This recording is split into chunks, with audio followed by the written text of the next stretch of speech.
ఇప్పుడు మనం chicken fry చేసుకుందాం. పొయ్యి మీద కడాయి పెట్టుకుందాం. తగినంత ఆయిల్ పోసుకుందాం. ఒక ఉల్లిపాయ, 2-3 పచ్చిమిర్చి బ్రౌన్ వచ్చేంత వరకు వేయించుకుందాం. అల్లం వెల్లుల్లి పేస్ట్, కొంచెం కరివేపాకు వేసుకుందాం. ఇప్పుడు చికెన్ వేసుకుందాం. 1 కేజీ ఉంటుంది. నూనెలో వేయించుకుందాం. 1 స్పూన్ పసుపు వేసుకుందాం.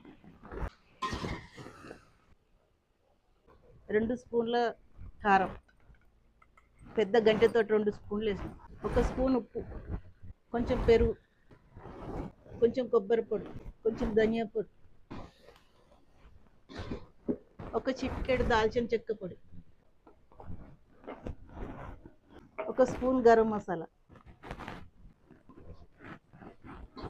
కొంచెం కొత్తిమీర. మీరు కూడా ట్రై చేసి ఎలా ఉందో కామెంట్ పెట్టండి.